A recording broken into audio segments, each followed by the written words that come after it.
이어서 좀 강의를 진행하도록 하겠습니다.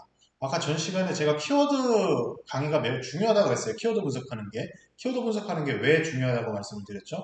일단 키워드 분석을 잘해야지만 우리가 경쟁력 있게 시장을 선점할 수 있다라고 말씀을 드렸습니다.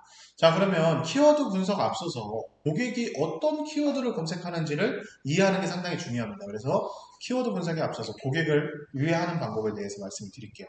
일단 수요를 이끌어내려면, 고객으로부터 이 제품에 대한 수요를 이끌어내려면, 고객을 어떻게 이해하는 게 중요한가, 그 방법에 대해서 좀 말씀을 드릴게요.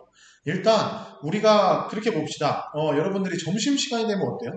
좀 배가 고프잖아요. 아침에 뭐 시장하거나 좀 배가 고프실 겁니다. 그때 필요로 하는 건 뭡니까? 배가 고플 때.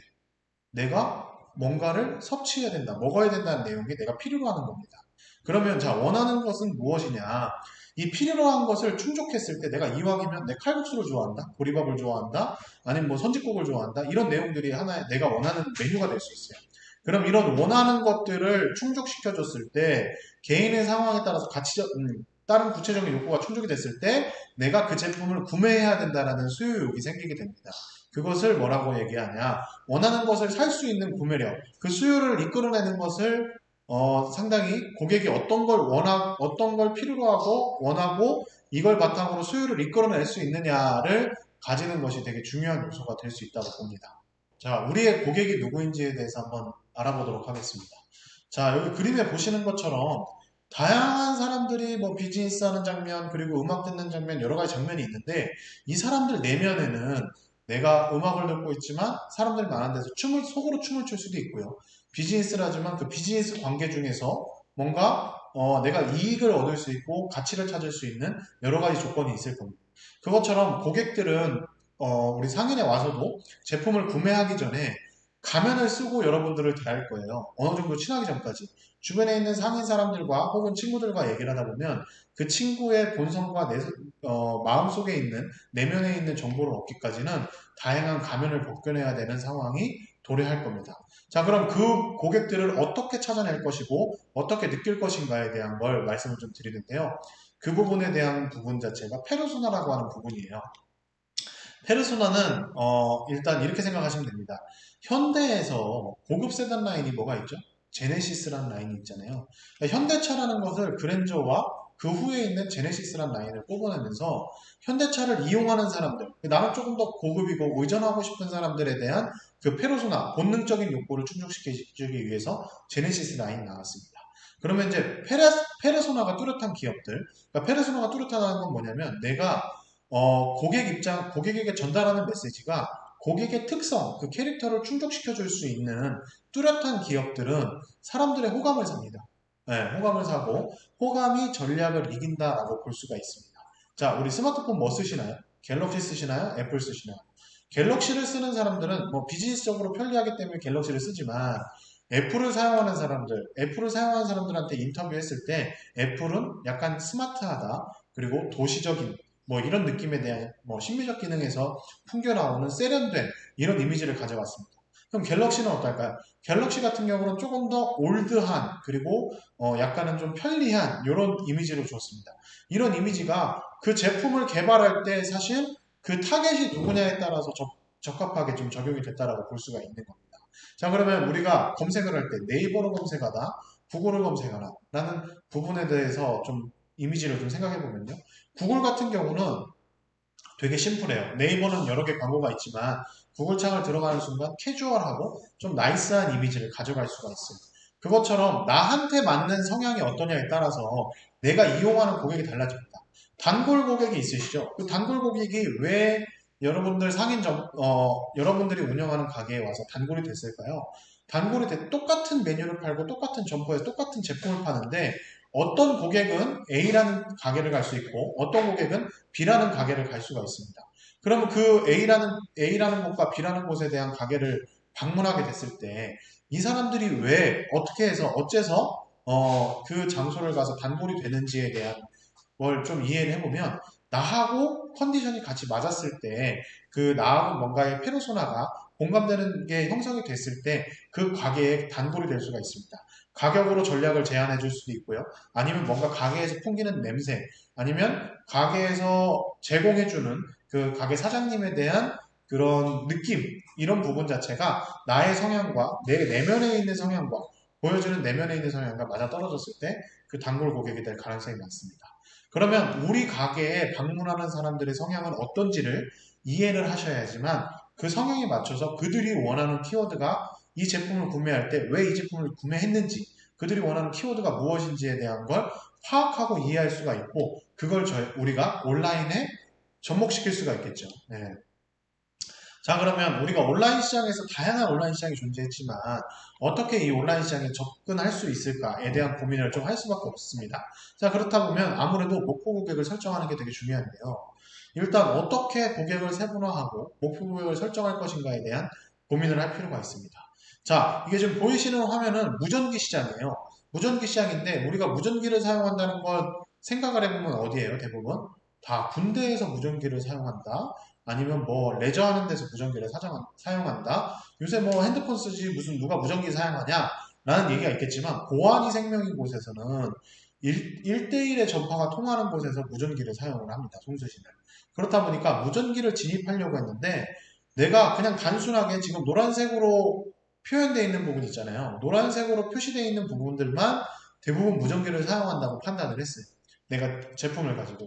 그런데 시장을 세분화하고 확장해 보니까 군대 이런 데뿐만 아니고 다양한 곳에서도 무전기를 사용한다는 것을 알 수 있었습니다. 그래서 이처럼 고객들이 어디에 있고 어떤 고객이 어떤 제품을 선호하고 내 제품을 사기 위해서 어떤 유의 고객들이 와야 되냐. 단순히 우리 제품을 사는 건 요리하고 있는 30대부터 50대까지의 주부 아니면 그 와이프의 심부름을 가서 이제 구매하는 남편. 근데 남편이라는 건 상대를 했을 때, 이제 식재료를 구매하러 왔다. 남편이 요리하는 와이프, 물론 요리하는 남자도 있겠지만, 요리하는 여자보다 식재료를 고르는 눈이 더 좋을까요? 나쁠까요? 아무래도 식재료를 고르는 눈이 좀 다를 겁니다. 그리고 제품을 흥정하거나 제품을 구매하는 데 입장에서도 어떨까요? 셈이 좀 더 느릴 거예요. 어떤 제품을 어떻게 구매해야 되는지. 그래서 그런 부분 자체들을 구분했을 때, 우리가 남편이 왔을 때는 어떤 느낌의 인상을 제공해 주는 게 우리 제품을 더 많이 셀링할 것이다. 그리고 와이프가 왔을 때는 어떻게 제품을 소분해서 파는 게 더 좋을 것이다.에 따라서 그런 감적인 전략들이 있을 겁니다. 이 역시 모든 게 다 온라인상에 녹아 들어갈 수가 있습니다.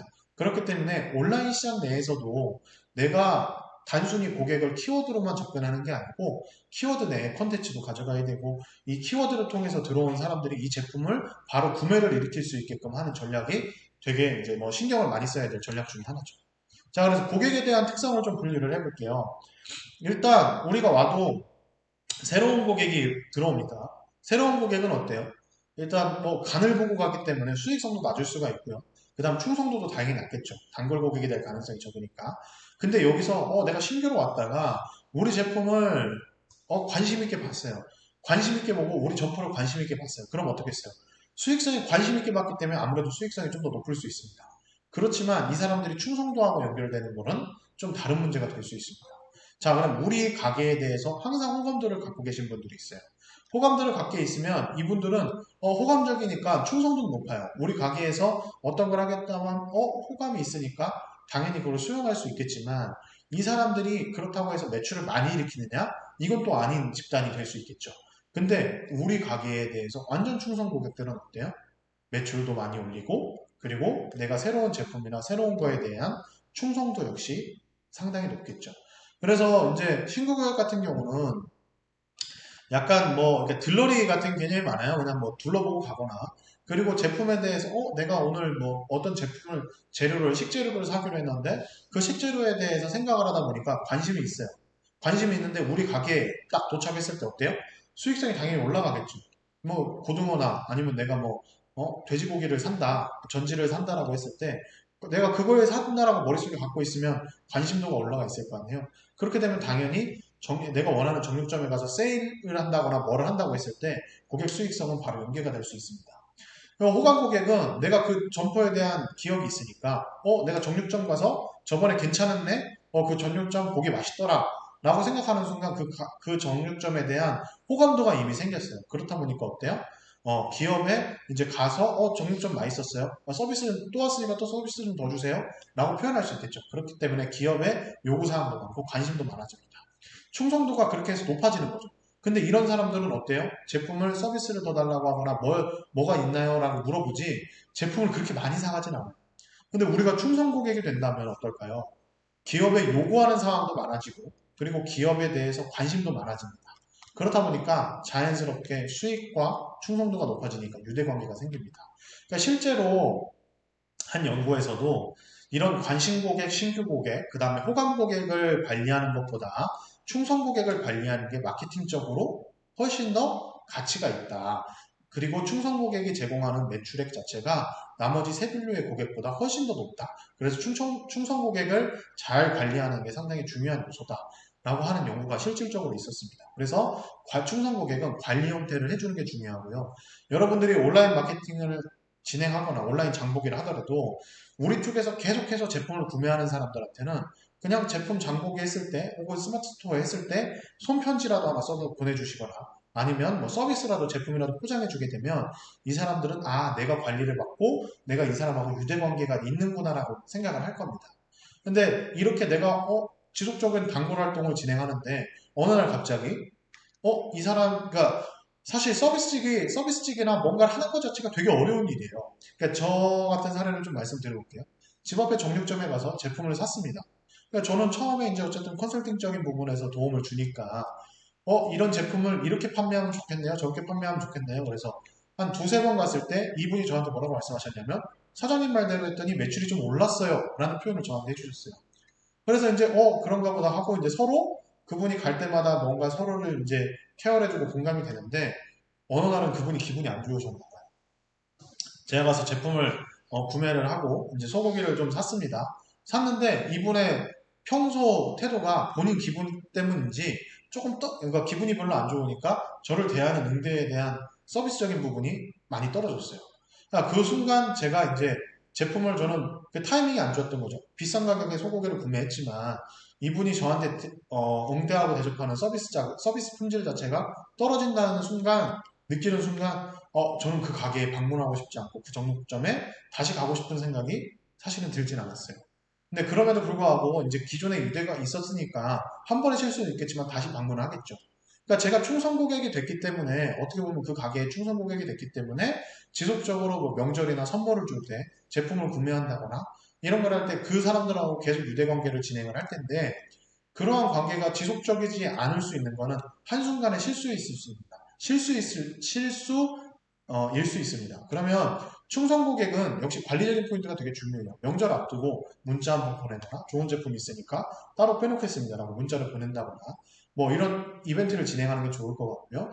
온라인 같은 경우는 할인 쿠폰을 좀 발행해 주는 것도 좋아요.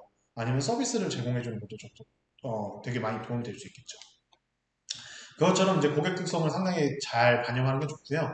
자, 그러면 이제 제가 아까 키워드 광고는 어떻게 진행해야 되는가라는 걸 말씀을 드렸고, 그거와 관련해서 키워드 분석에서 네이버 키워드 광고라고 검색하시면 쭉 링크 나오고 밑에 내려보시면 네이버 키워드 광고라고 있습니다.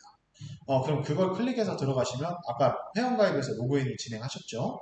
그 전 시간에 로그인을 진행하셨고, 로그인해서 보시면 도구라는 부분에, 키워드 광고의 도구라는 부분에 키워드 도구라는 항목이 있습니다. 자, 여러 가지 이제 광고 관리라든지 시스템이 있을 텐데, 이거는 여러분들이 심심풀이로 좀 진행해 보시고, 정 어렵다 그러면 이 키워드를 관리해주는 광고 대행사들이 너무 많아요. 네, 그런 데다가 일정한 비용을 주시고, 광고 관리를 운영하고 맡길 수 있게끔 진행하시는 게 좋습니다. 자, 그러면 이제 키워드 도구와 관련된 내용을 좀 설명을 드릴게요. 검색 광고에서 들어가셔서 도구를 누르시고 키워드 도구를 선택하시면 다음과 같은 창이 뜹니다. 이렇게 보이시는 것처럼 창이 뜨고요. 여기서 이제 키워드에다가 입력을 하십니다. 그러니까 예를 들면 뭐 양재역 맛집, 자, 그럼 대전역, 은행동, 아니면 선화동 맛집, 어디 놀러 가셨어요. 뭐 거제도를 놀러 갔는데 거제도를 저번에 왔다가 좋은 음식점이 있으면 그 기억에 또 방문할 수도 있겠지만 새로운 곳에서 맛있는 걸 또 먹고 싶잖아요. 그러니까 거제도를 갔다 갔을 때 거제도 맛집이라는 걸 검색할 수 있겠죠. 그러면 거제도에서 장사를 하시는 분들은 어떻겠어요? 누군가 관광객이 올 거라는 생각에 거제도 맛집이라는 걸 올립니다. 예, 맛집이라는 걸 쭉 검색해서 조회하기를 눌렀어요. 내가 원하는 키워드. 내가 이 키워드를 가지고 노출을 시켜야겠다라고 하는 걸 검색해서 막 올렸더니 어때요? 올리고 났더니 뭐 쭉 관련 연관 키워드에서 막 연관 키워드가 한 1000개가 나오네요. 양지역 맛집을 했을 때 쭉쭉쭉 나옵니다. 그러니까 맨 위에 양지역 맛집 했을 때 월간 검색수가 PC로 검색하는 게 6,290건, 그 다음에 모바일로 검색하는 게 33,600건이에요. 모바일이 아무래도 한 5배 정도 더 많습니다. 실제로 지금도 5배 이상 되게 많은 키워드가 많이 있어요. 자, 그러면 사람들은 양재역에 가서 양재역 맛집이란 키워드를 월에 33,600건 정도를 하니까 하루에 몇 건 정도로 검색한다고 봐야 돼요? 한 1,100건, 1,300, 1,200건 정도를 매일 그 양재역 맛집이라는 키워드를 검색한다고 봐야 돼요. 그러면 우리가 지금 판매하는 제품이나 아니면 어떤 세일즈를 한다 그러면 사람들이 겨울이나 어느 시점에 많이 모이는 시점이 있을 수 있고 제철 음식에 대한 키워드를 검색하는 날이 올 거잖아요. 공산품이나 제품에 대해서. 그럼 그 제품에 대한 일정을 잘 봐가지고 내가 키워드를 계속 월간 단위로 변경을 할 수가 있습니다.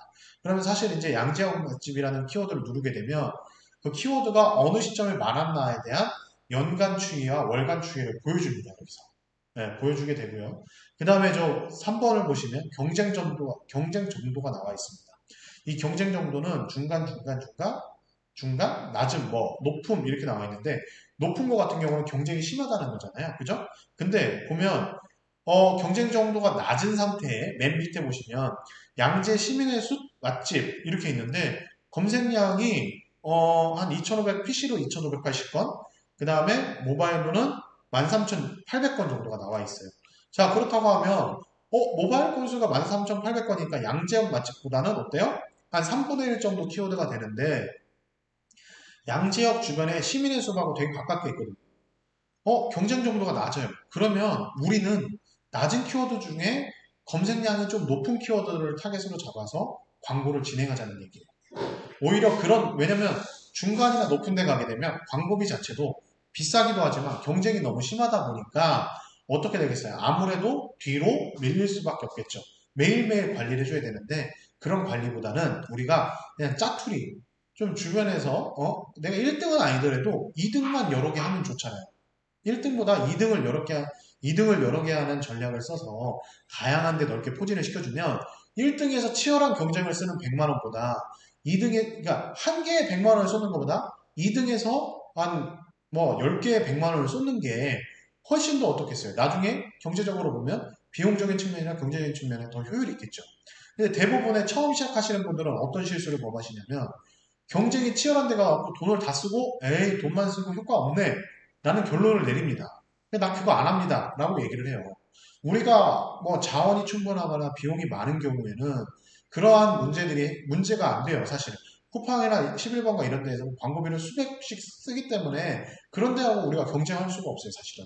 그렇기 때문에 잘 공략될 수 있는 키워드들로 진입을 하셔서 경쟁을 하시는 게 훨씬 경제적이다라고 볼 수가 있습니다. 자, 그러면 제가 또 하나 보여드릴게요. 양재역 맛집이 있을 거고, 양재 동맛집이 있고, 그 다음에 서초동 맛집이 있고, 양재역 회식이라는 게 있어요. 근데, 자, 제가 아까 그 내용을 쭉 뽑아왔어요. 낮음에 뭐 선바이역 맛집이 있을 거고, 뭐 이렇게 있는데, 지금 여기서 경쟁이 제일 낮은 건 아까 양재 시민의 숲 맛집이 있었어요. 근데 양재동 맛집이나 서초동 맛집이나 양재역 회식, 이런 키워드들은 어때요? 검색량은 얼마 안 되는데 경쟁이 심해요. 그러면 검색량이 얼마 안 되는데 경쟁이 심하다는 것은 여기서 사람들이 구매 전환을 바로 일으킬 수도 있고 아니면 내가 돈만 쓰다가 빠져나갈 수도 있어요. 이왕이면 키워드를 선택할 때 검색량이 비교적 많으면서 경쟁 정도가 낮은 걸 선택하는 게 더 유리합니다. 네. 아니면 경쟁이 아예 심하고 정말 경쟁이 심하고 검색량이 완전 많은 걸 선택하시거나 저렇게 애매하게 검색량도 없고 그 다음에 경쟁 정도가 심한 데는 비용은 비용대로 쓰고 효과를 많이 보기 쉽지 않아요. 그래서 대행을 맡기더라도 저런 키워드를 뽑아오면 이런 키워드는 빼주세요라고 얘기하실 수 있어야 돼요. 물론 이제 클릭률하고 광고 비용하고에 대한 게 있을 수 있는데요. 저런 것들은 경쟁력이 심하니까 광고 비용은 일단 높습니다. 근데 검색은 안 돼요. 클릭할 때 구매 전환 자체가 떨어질 수 있는데 떨어지고 비용은 비용대로 나가는데 저런 키워드를 선택할 필요는 없겠죠. 그죠? 자, 그리고 그렇다고 한다면 이제 키워드를 우리가 분석하는 방법에 대해서 얘기를 해봤어요. 그럼 어떻게 이 사람들을 내 글로 데리고 올 것이냐 라고 제가 하나 말씀을 드릴게요. 여러분들이 뉴스 기사를 볼 때 혹시 이제 제가 정치적인 얘기 잠깐 하겠습니다. 야당을 지지하는지 여당을 지지하는지에 따라서 이게 좀 뉴스 기사가 다르거든요. 쉽게 얘기하면 뭐 조선이나 동아 쪽은 야당을 지지하는 글을 써요. 근데 뭐 YTN이나 KBS나 MBC 뭐 이런 쪽은 여당을 지지하는 현 정부를 지지하는 언론 플레이를 많이 합니다. 똑같은 문제를 가지고 똑같은 인터뷰를 가지고 다른 타이틀을 뽑아내요. 의도를 서로 다르게. 자, 그러면 우리도 똑같이 중앙시장의 맛집 아니면 뭐 레일로 시즌이 돼요. 이제 여름에 레일로 시즌이 되면 젊은 사람들이 비교적 중앙시장에 많이 유입이 됩니다. 자, 그러면 이 사람들이 왔을 때 어떤 전략을 쓰는 게 좋겠어요? 이 사람들이 실제로는 뭐 식도락 여행을 한다, 먹는 여행을 한다 그러면 먹는 식당의 경우는 어떻게 공략을 하는 게 좋겠습니까? 중앙시장에서 오래된 맛집. 그러니까 중앙역 맛집보다는 오래된 맛집 아니면 뭐 3대째 하는 맛집 뭐 똑같은 맛집을 쓰는데 앞에 수식어를 붙여주게 되면 궁금하잖아요. 예를 들면 3대째 이어져온 맛집 100세 뭐 80세 노포가 운영하는 집 뭐 이렇게 써줄 수도 있고 노포에 대한 술집 아니면 뭐 만 원으로 즐길 수 있는 배부른 한상 이런 식의 키워드들을 앞에 수식어를 뭔가 달아주고 재밌게 후킹할 수 있는 게 나오면 좋잖아요. 네, 그런 글들을 하게 된다면 사람들이 일단 클릭하고 들어와요. 클릭하고 들어오는데 안에 내용이 없으면 아무 내용이 없으면 다시 나가겠죠.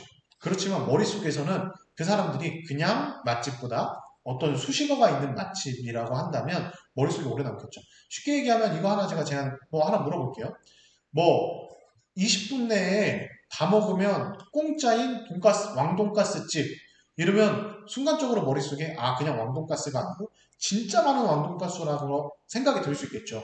근데 안에 들어와서 봤더니 실제 컨텐츠 내용하고 제목하고 좀 다르게 되면 고객이 접근 안 하겠지만 정말로 크게 나온 내용이 있다고 한다면 어때요? 이 사람들이 방문할 수 있는 가능성이 높아집니다. 그래서 자 보시면 그 지금 맥심 보이죠? 화이트 골드에 320개짜리가 무료 배송이다. 자, 기존에 내가 제품을 구매하는데 보통은 200개짜리인데 원 플러스 원으로 해서 무료 배송이다. 라는 걸로 커피를 구매하려는 사람한테 약간 구매욕을 불러일으켰어요. 이렇게 세트 구성해서 무료로 구성해줄게. 겨울 기념으로. 근데 여기에 이제 모델이 누구예요? 김연아라는 모델을 두면서 커피에 대한 이미지를 부각을 시켰습니다. 그럼 중앙시장에 대해서 어떤 제품을 판다고 했을 때 현장감 있는 제품 이미지가 포함되면 좋겠죠. 그리고 옆에 보면 다이슨 같은 경우는 그냥 제품인데 제품에 대한 설명을 해줄 수 있는데 다이슨은 기술력에 대한 설명이 들어갔어요. 상세 페이지에.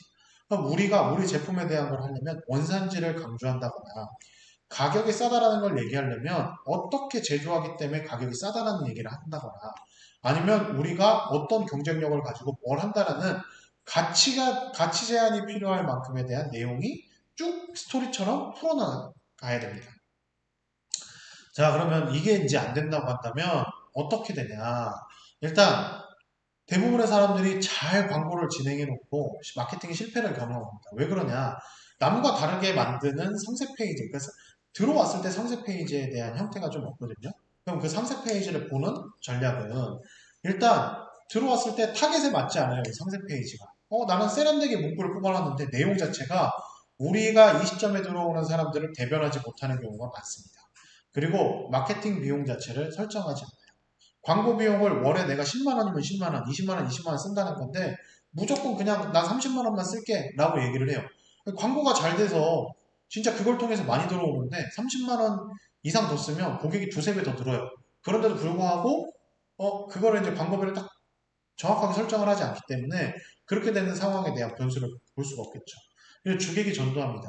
그러니까 무슨 얘기냐? 내가 제품을 팔려고 하는데 제품을 판매하는 목적보다 쓸데없이 광고비를 많이 쓴다거나 아니면 무조건 경쟁만 선점하기 위해서 비용을 많이 지불하거나 아니면 비용은 지불하지 않고 혹은 제품에 대한 경쟁력이 떨어지는데 상세 페이지만 고급스럽게 만든다거나 이런 경우가 생길 수가 있습니다.